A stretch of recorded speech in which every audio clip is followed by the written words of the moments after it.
Hello friend, एक बार फिर आपका स्वागत है कंचन लाइफलाइन चैनल पर। आज मैं McBride D3 soft gelatin capsule की जानकारी लेकर आई हूँ। यह मैक्लियोड कंपनी द्वारा निर्मित है और मैकब्राइड D360 के स्ट्रिप ऑफ 4 कैप्सूल में विटामिन D3 होता है, जिसे कोलेक्लिसिफेरोल या कोलेलीफेरिफेरोल के नाम से भी जाना जाता है।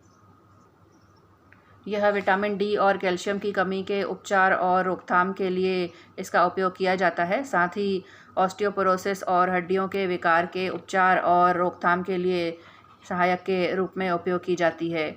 यह एक पूरक के रूप में जब शरीर की विटामिन डी की आवश्यकताएं अधिक होती हैं, जैसे कि बुजुर्ग, सर्जरी के बाद और बढ़ते बच्चों में उपयोग की जाती है।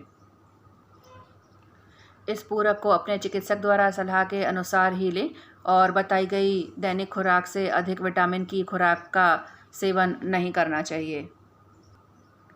यह विटामिन D3 आंत से कैल्शियम और फास्फोरस के अवशोषण में बहुत महत्वपूर्ण भूमिका निभाता है, जो हड्डियों के निर्माण, विकास और पुनर्जनन के लिए महत्वपूर्ण है। यह स्वस्थ हड्डियों और दांतों का समर्थन करता है और कोशिका वृद्धि, न्यूरोमस्कुलर और प्रतिरक्षा कार्य, साथ ही सूजन को कम करने में भूमिका निभाता है। यदि विटामिन डी की पर्याप्त मात्रा नहीं मिलती है तो आपको फ्रैक्चर, मांसपेशियों में दर्द और कमजोरी का अनुभव होने की अधिक संभावना है। शरीर में विटामिन डी के पर्याप्त स्तर से बच्चों में रिकेट्स और वयस्कों और बुजुर्गों में हड्डी नरम हो सकती है।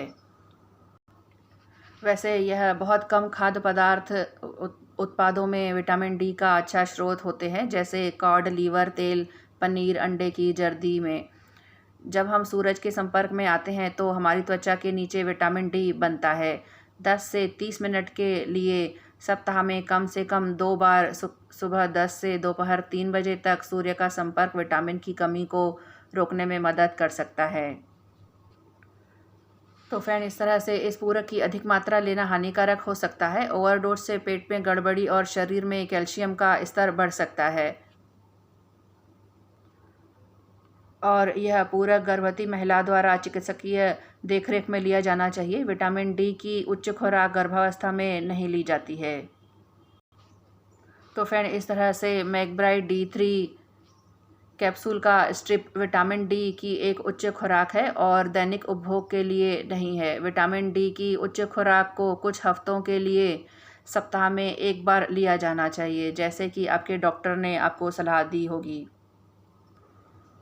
तो फ्रेंड, इस तरह से विटामिन D3, जो कि वसा में घुलनशील विटामिन है, यह शरीर को कैल्शियम और फास्फोरस को भोजन और पूरक आहार में अवशोषित करने में मदद करता है। विटामिन डी शरीर द्वारा बनाया जाता है जब त्वचा को सूर्य के प्रकाश से उजागर किया जाता है। सनस्क्रीन, सुरक्षात्मक कपड़ों, सूरज की रोशनी, अंधेरे त्वचा और उम्र के लिए सीमित जोखिम सूर्य से पर्याप्त विटामिन डी होने से रोका जा सकता है, जिससे विटामिन डी की कमी हो सकती है। इस प्रकार शरीर में कैल्शियम अवशोषण के लिए मैकब्राइड डी कैप्सूल में विटामिन डी आवश्यक है।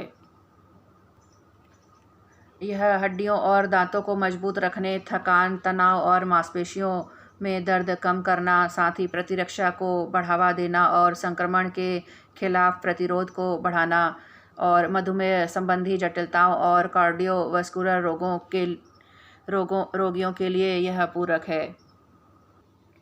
इस दवा का प्रयोग करने से पहले अपने चिकित्सक को अपनी वर्तमान दवाओं, अनिर्देशित उत्पादों जैसे विटामिन, हर्बल सप्लीमेंट, एलर्जी, पहले से मौजूद बीमारियों और वर्तमान स्वास्थ्य स्थितियों के बारे में जानकारी जरूर प्रदान करें। कुछ स्वास्थ्य परिस्थितियां दवा के दुष्प्रभावों के प्रति ज़्यादा संवेदनशील बना सकती हैं, इसलिए चिकित्सक के निर्देशों के अनुसार ही दवा का सेवन करें और उत्पाद पर प्रिंट किए गए निर्देशों का पालन भी करें। क्योंकि एक ही समय पर अन्य दवाओं का या अनिर्देशित उत्पादों का सेवन करते हैं तो यह दवा का प्रभाव परिवर्तित हो सकता है या दुष्प्रभावों के प्रति आपके जोखिम को बढ़ा सकता है, या शायद इसकी वजह से दवा अच्छी तरह से काम न करे। इस दवा को नहीं लेना चाहिए यदि अति संवेदनशीलता है या गुर्दे की बीमारी या गुर्दे की पथरी है, तो इस दवा को लेने से पहले डॉक्टर की सलाह जरूर लें और जानकारी जरूर प्रदान करें।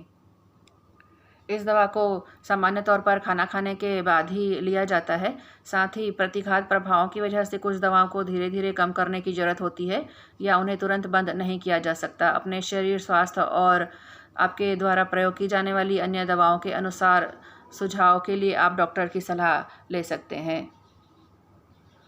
तो फ्रेंड, इस तरह से मैकब्राइड D3 टैबलेट की कैप्सूल की जानकारी यहीं पूरी होती है और आशा करती हूँ कि इसकी जानकारी आपको अच्छी लगी होगी। तो प्लीज़ चैनल को लाइक, शेयर और सब्सक्राइब ज़रूर करें। साथ ही बेल आइकन को भी प्रेस करें ताकि आने वाली वीडियो की जानकारी आप तक पहुँच सके। धन्यवाद।